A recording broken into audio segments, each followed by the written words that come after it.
The David Pakman Show at davidpakman.com. So much to talk about today. Glad you are with us. We have more news, more revelations as a result of the documents leaked by Edward Snowden. The Guardian has a new report out today.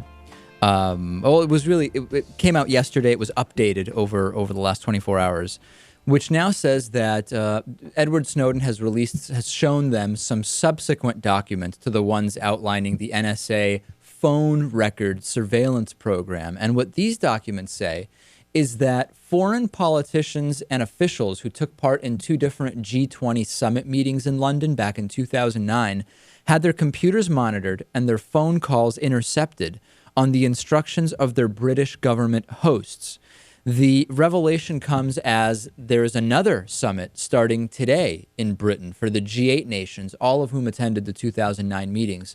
And the disclosure brings up a lot of new questions about how far does surveillance by the GCHQ and the NSA, which is the American sister organization of that, how much of that, what are the boundaries of that surveillance of other other diplomats, of other individuals in kind of this under the broader umbrella of fighting terrorism? Now, we've had, this is allies, right? And there's been a lot of intelligence experts who over the last 24 hours have said, it's not really unheard of that even for so-called allies on paper, you're still spying on them, you're still conducting surveillance, so on and so forth. That's fine, but there are very specific details here that we are learning, including that there were internet cafes set up as a ruse. In other words, simply to get people to go there.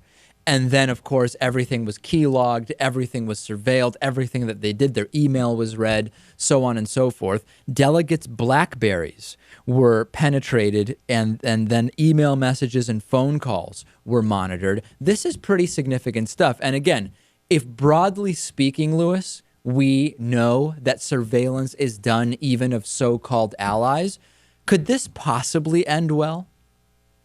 First of all, you have to assume that if our government is willing to spy on us to the degree that they have been, why wouldn't they do it to anyone else in any other country in the world?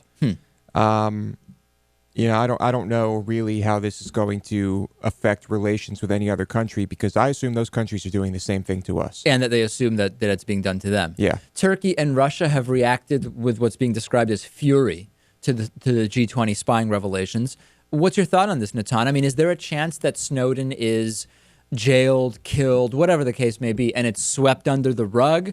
Or could this have a real impact on diplomatic relations between countries going forward? Yeah, I think he's definitely causing friction between the U.S. and other allies and potential enemies, too. But I think he's in hot water legally. I don't think, I'm not a conspiracy theorist. I don't think there's any reason to think that the government's going to try to kill him, but they will try to extradite him and try him potentially for treason. Interesting. I wonder if Edward Snowden is having any sense of regret at all. We know that in his initial interview that he did with Glenn Greenwald, he said, I'm completely at peace with my decision. I know the risks, period. Basically, full stop. That's what he thinks. I wonder if there is some aspect of this that he still has the same feelings about, that he has absolutely no regrets, but some other aspects where maybe he's thinking, I could have achieved the same thing by only giving Glenn Greenwald some of these documents, but some of these others are getting me into a little bit of a different situation legally, and maybe that wasn't really necessary. Maybe I'm making my own fate worse without really improving anything. I don't know. I mean, what if this ends up in other people getting killed? Right. Maybe he'll change his mind then. Maybe he will. I'm sure with regard to his own safety, he is at peace with his decision.